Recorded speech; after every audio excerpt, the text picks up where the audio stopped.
iri pa! Iri pa! Umiri ka pa! Kunti na lang! Kunti na lang! Ayan, ulo! Sige, iri pa! Umiri ka pa! Kunti na lang lumalabas ng ulo. Todo pa! Man, Kunti pa! lalabas na ang bata, lalabas na. Sige pa, iri ka pa! Lumalabas ng ulo! Kunti na lang! Oh, lumalabas ng ulo! Ay na, anak! Kunti na lang! Kunti na lang! Ayan, Kunti na lang! ulo! Lumalabas ng ulo! Ha? Dito, babaeng anak mo. Talaga po? Narinig mo yun, asawa ko? Babae daw ang anak natin. Daming dugo. Daming dugo. Mahal? Mahal? Mahal, ano nangyari sa'yo? Halimay siya! Daming dugo dito. Daming dugo. Dito, daming dugo. Asawa ko, ano ang gagawin natin? Halimay siya! Mabuti pa itakbo mo na sa ospital. Mga kapitbahay! Mga kapitbahay!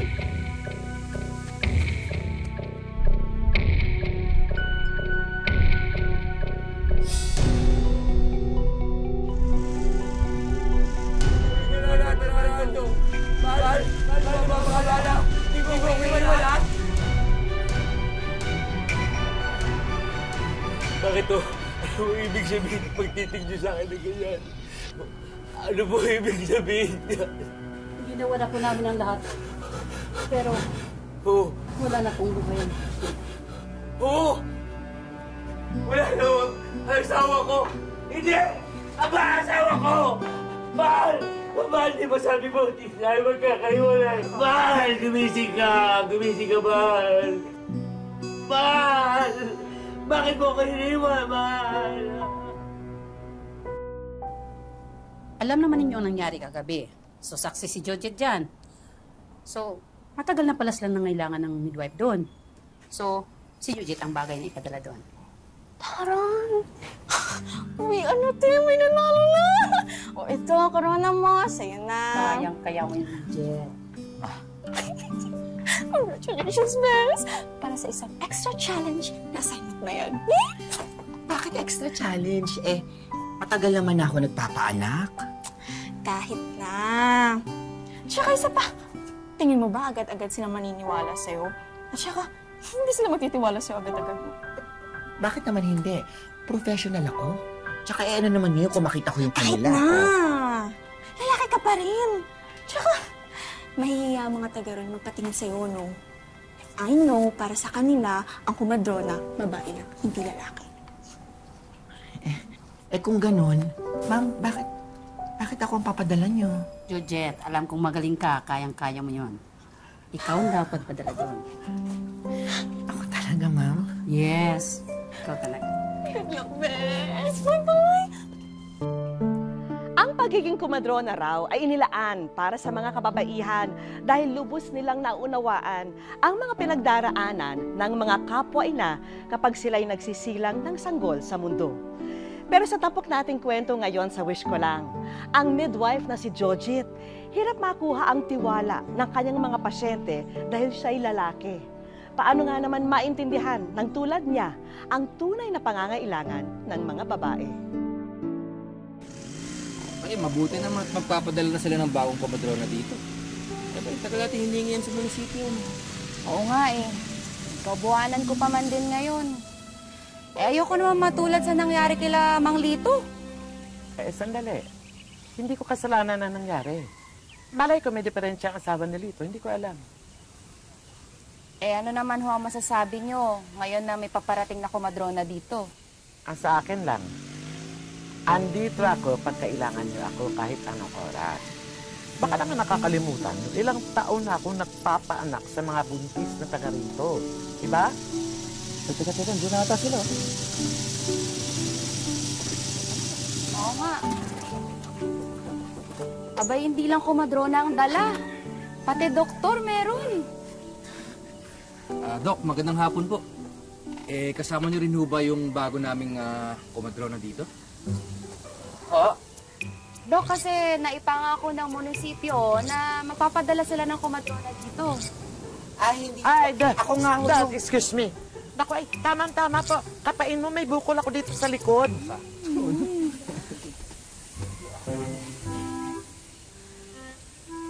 Pero, nasaan na yung kumadrona? Ako nga. Siya po yung pinadalang kumadrona. Ha? Halika na. Punta tayo sa tuloy mo. magandang hapon po. Hindi naman, Mauna na na po. po kami. Sige po. Sabi! Uno! One!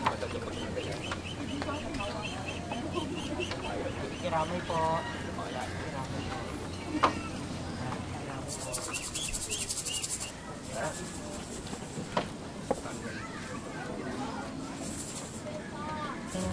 Laki na hayop ka! Ano ginagawa mo rito? Sir, nakikiramay lang po. Kikiramay ka? Ako po yung bagong kumadrona. Kapal din ang mukha mo? Mga kabaryo, ito may dahilan kung bakit namatay ang asawa ko. Parisha! Tama na. Hindi po totoo yan. Hindi po totoo yan. Dumating po yung asawa nyo na naduguan na po. Hindi po. Sinungaling ka! Buhay pa sana ang asawa ko! Tama na, pasok mo sa bahay. Hindi na pa sana ang anak ko! Tama na. Dahil kayo namatay ang asawa ko! Kapal na mukha mo, ha? Diyan ka lang! Sir, wala ho akong kasalanan. Ayun ka, diyan ka lang, ha? Dede! Wala naman ho akong kasalanan. Hayop ka!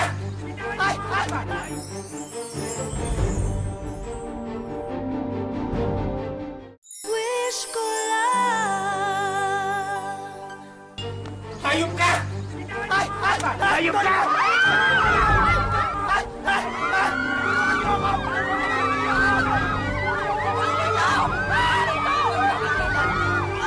Diyos ko.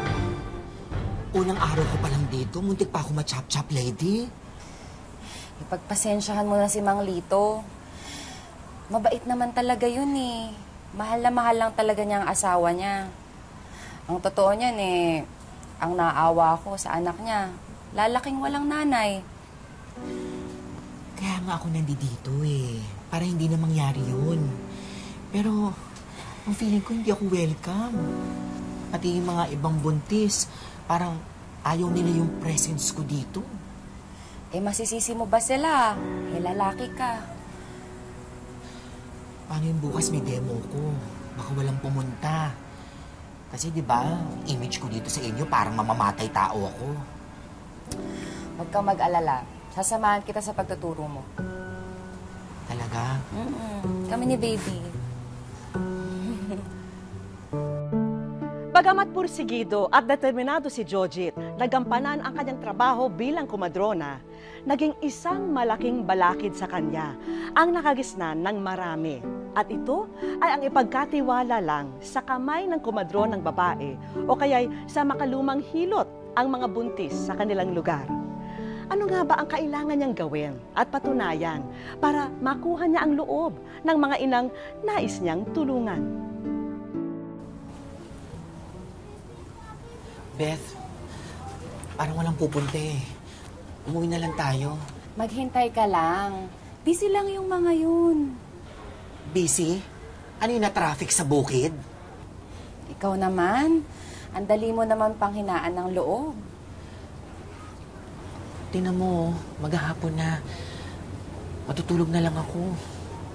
Ay. Alam ko na, hindi mo pa kasi nakukuha yung loob ng mga tao dito. Mamaya, may salo-salo kila Aling Bering. Sumama ka. Uy, Josie, ayos ka lang. Pasensya na. Eh, nagpatulong pa kasi si Aling Bering sa pagluluto sa loob. Okay lang, huwag mo ko intindihin. Masarap yung pansit. Oo naman. Pinagtulungan namin yan. Paano, mauna na ako ha, kasi may mga ayusin pa ako. Aling Bering? O, saan ka pupunta? May mga asikasuin pa po ako eh. Huwag ka munang umalis. May kantahan pa mamaya. Ikaw yung unang kakanta Ay, kahit hindi na po. Sige na. By birthday naman eh. Regalo mo na sa akin yun. Pagkakataon mo na itong mag-shine. Aling Bering, ito na pa yung request nyo. Kantaan na! Si Jojit daw yung mauuna. Ako? Ito pala. Dali na. Dali na, kunwari ka pa eh. Hello. Mic test. Hello, magandang araw po ulit. Aling Bering, happy birthday. Ako nga pala ulit si Jojit, ang bago niyong kumadrona. Lalaki? Kumadrona? Nananchon lang yan. Okay, fine. Parangkahan tayo, ha? Okay. Ako ang lalaking kumadrona. Obvious naman eh, di ba? Trabaho ko yun. Okay? Pero kayong mga barako dito, okay? Huwag kayong mag-alala kasi wala akong interest sa mga misis nyo. At kayong mga buntis din dito, huwag din kayong mag-alala dahil hindi ko kayo type. Sino type mo? Eh di ikaw. Halika nga dito. Yes. Anong pangalan mo? Ogie. Ang gwapo mo. Ang cute mo. Ogie, kiss nga. Ako yung kiss niya may halong... Oh! Simsimin mo ko! Di ba? O, masaya ba kayo? Masaya? Masaya ba? O, hindi kayo na. Oo nga. Dali. Beth, anong gusto mo? Sige, I will survive. Oh, ano pa? Hindi ko kaya yun. Babae po ako. Ha? Nakakaaliw din pala yung bagong kumadrona, no? Nakakaaliw nga, pero parang wala namang alam sa pagpapaanak eh. Gusto nga itong si Beth sa kanya ng mga anak eh. Basta ako nagsasabi lang. Anong alam ng isang lalaki na magpapaanak? Ikaw ba gusto nung matulad ka kay... Goryo? Gusto mo matulad ka kay Lito? Nagsasabi lang ako ha.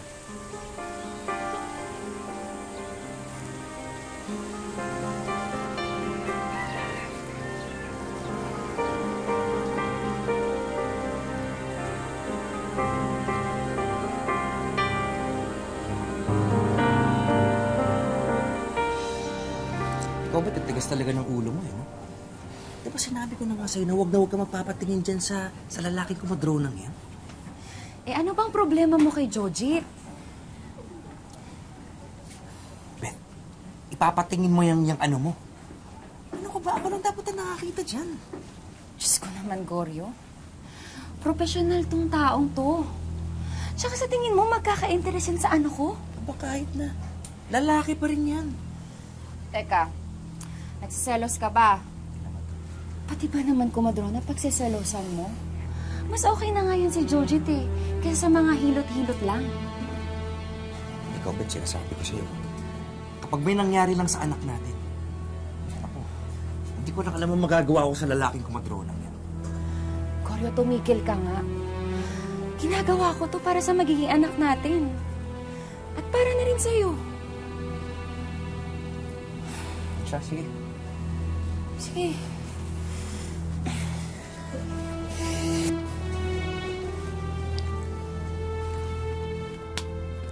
Oh, mukhang nag-away kayo ng asawa mo.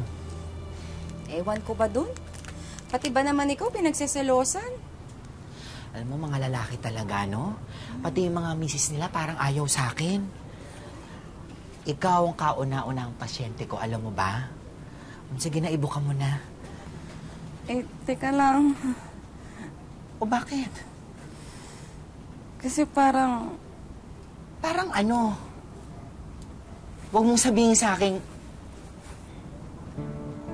Pati ba naman ikaw? Ito na.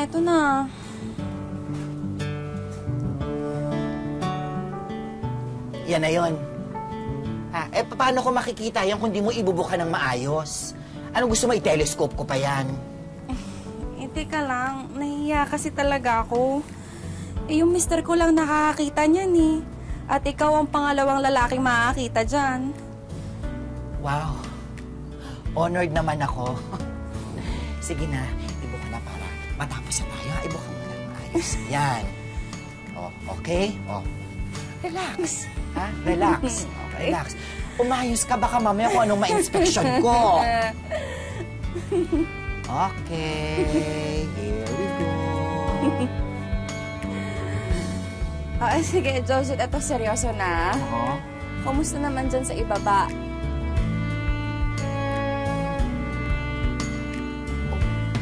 Tapos na. Beth, malapit-lapit ka na. Kasi dilated na yung cervix mo. Talaga? Sabihin mo sa mister mo, malapit nyo nang masilahin si Junior. Tapos na. Nasaktang ba kita? Okay ka lang ba? Okay naman. Pero nakita mo na. Oo, ang ganda-ganda. Parang akin lang. Talaga ba? Meron ka. Sana wish ko lang. O, Goryo, kumain ka na. Salamat. Goryo? Bakit? Goryo? Manganganak na ata ako. Ano? Manganganak na ata ako! Dali! Bilis! Teka, dyan ka lang. Tatawag ko ng tulong. Teka lang. Iri mo! Kaya mo yan. Iri mo! Malakas sa iri! Mahal, konti na lang. Kaya mo yan. Iri mo! Nakikita ko na yung ulo, Beth! Mahal! Nagkikatay ka na! Mahal, si Junior. Malapit na. Konti na lang. Sige, kaya mo yan. Beth! Isang malakas na iri! Isang malakas na iri! Kaya mo yan! Sige, push! Beth! Ito na siya!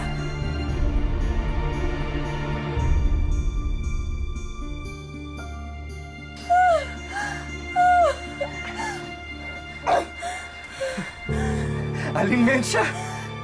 Magiging tatay na ako! Ano nangyayari? Bakit hindi ko naririnig ang iyak ng anak ko? Judith! Beth! Walang puso ang anak mo! Sorry. Hindi naman kayo nakikinig sa akin eh.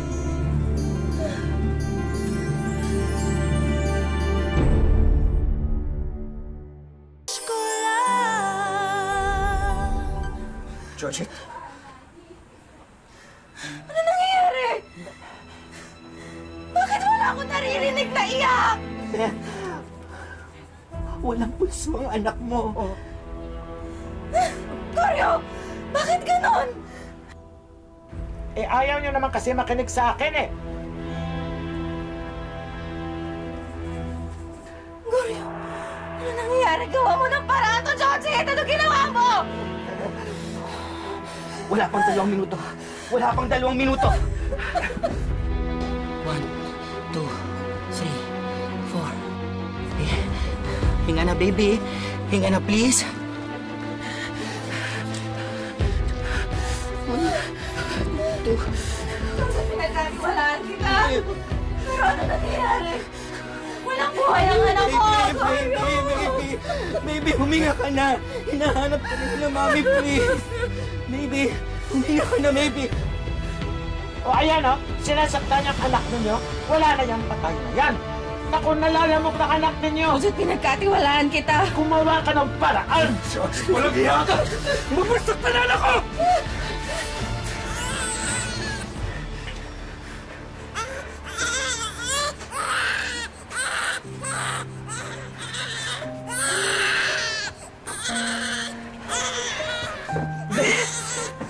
Ang anak mo.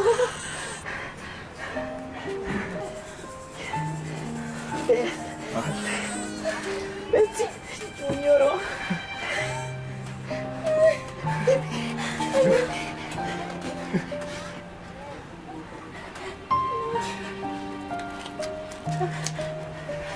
Anak, pinakababo kami, ha?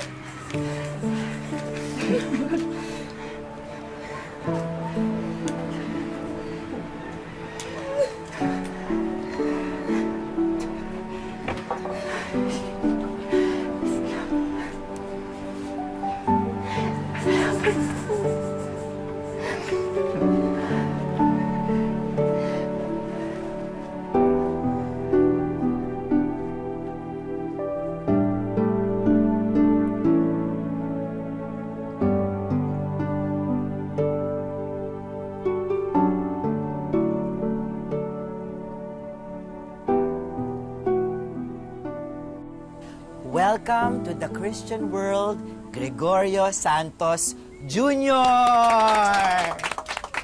Alam mo, pwede ring JR for short. Alam nyo, itong baby na to, pinakaba kami nito. Kasi nung pinanganak siya, karoon ng deperensya, hindi nakahinga, dinala namin siya sa ospital. Awa naman ng Diyos, tinan nyo ngayon, no? Ang healthy, ang cute-cute ng baby namin, tsaka 2 months old na to. Mukhang may speech ang mother. Ako rin may sasabihin. Alam nyo, malaki ang pasasalamat ko na dumating si Jojit dito sa baryo natin. At pati na rin sa aming mag-iina. Oo, noong una, alam ko, medyo nagdududa kami sa'yo. Ano ba naman ang alam ng isang lalaki sa pagpapaanak, di ba? Pero, bilib kami sa'yo, friend. Pinabilib mo pati si Aling Mensya. At pati na rin lahat ng buntis dito sa amin. Ikaw, suot ka na. Diba? At hindi ka man nagbubuntis, katulad namin mga babae. Wish mo lang ano. Para sa akin, para ka ng pinagsamang nanay at tatay dahil sa dedikasyon at pagmamahal mo sa trabaho mo. Salamat, Jojit.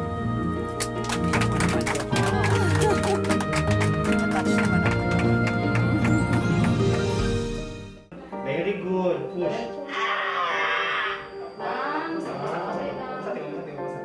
Ito ngayon si Jojit. 7, 10. Baby girl. Ito ang araw-araw na eksena sa isang birthing clinic sa bayan ng Pantukan, Compostela Valley. Mahalaga ang bawat segundo sa loob ng silid. 2 buhay kasi ang nakasalalay sa mga kamay ni Jojit. Sabi nga ng lalaking kumadrona, relax lang, concentrate at bawal mataranta.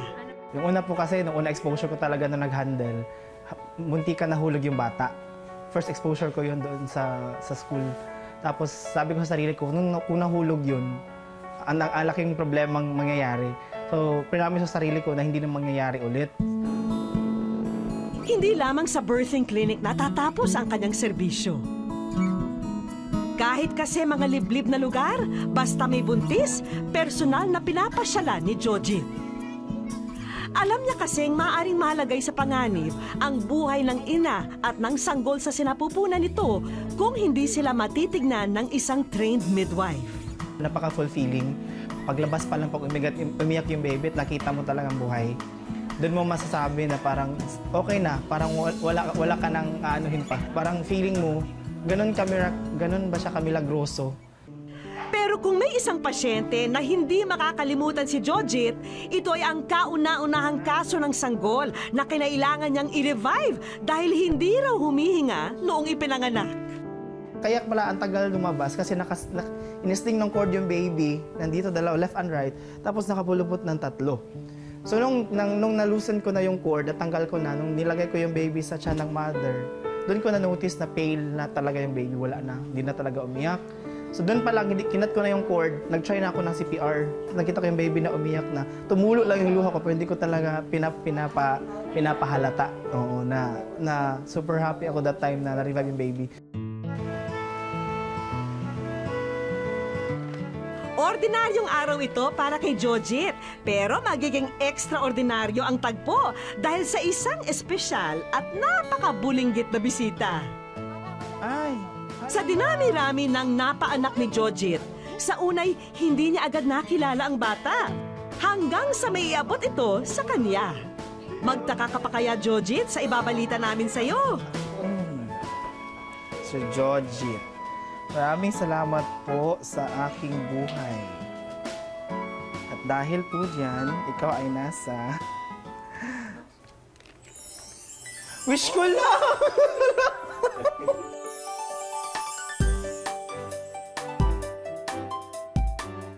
Wish ko lang. Ay, hindi ko in-expect, sir, na darating itong araw na to. Tsaka hindi ko in-expect na magkikita kami ulit. Tama ka, Jojit! Ang batang nakita mo ay ang kauna-unahang bata na na-revive ng inyong grupo mula sa isang peligrosong sitwasyon. At ngayon ay narito si Baby Care, tayo at ang mama niyang si Elizabeth para personal kang pasalamatan. Salamat kasi yung buhay ko at buhay ng baby ko naligtas mo. At sa iba pang mga mother na mag-aanak, huwag kayong matakot dahil magaling si Sir Jojit. Thank you. Salamat po. Ang hirap lang kasi ng pinagdaanan, yung una pa lang yung acceptance sa profession. Wala halos, di ko alam, yung acceptance sa profession, na akala ko hindi ko siya kaya. Yung pagkilala ng programa sa mga katulad ko na walang ibang hinangad kundi makatulong lang. Kasi every time na stress ako, gusto ko lang magpaanak para yung problema ko mawawala. Kasi every time nakakita ko ng bata, yung umiiyak katulad kahapon, kung nakikita kong ganun, nawawala lahat, no? Yung pagod. Unang sorpresa pa lang yan, Jojit. Akala mo ba na hindi namin alam ang hilig mo sa pagkanta? Ay, as in, oo, salamat. Ay, na sir, sobrang thank you. Kasi tagal kong gustong magkaroon nito. Kasi every time meron kong pinapaanak dyan, kahit si Ate Dayan, may times na pag yung mother nagpapatugtog lang kami dito, kinakantahan namin doon para mawawala yung stress na nag-labor. Tsaka as in gusto ko talagang kumanta, kahit hindi naman ganun kaganda yung boses. Sagad-sagarin na natin ang tagpong to. Ma'am Jamarken, Sarda nga pala, ina-award namin sa'yo ang full scholarship na para ma-pursue mo ang yung career sa masterals at kung anumang career na gusto mo. Sir, thank you. Answered prayer daw ito para kay Jojit. Hindi ko po siya hiningi, hindi ko in-expect, pero thank you po. Hindi nyo lang alam kung gaano ka-fulfilling yung ma-awardan ng scholarship for master's degree. Hindi man karaniwan na matawag na isang lalaking kumadrona, pinatunayan naman ni Jojit na wala sa kasarian ang pagiging isang mahusay sa minahal na propesyon. Hindi po nababase sa kasarian ang kakayahang gampanan ng isang tungkulin. Hanggang ang dedikasyon at determinasyon ay nasa ating puso, kayang pagtagumpayan ang kahit anong trabaho. Salamat po sa inyong pagtangkilik. Ako po si Vicky Morales at ito po ang Wish Ko Lang.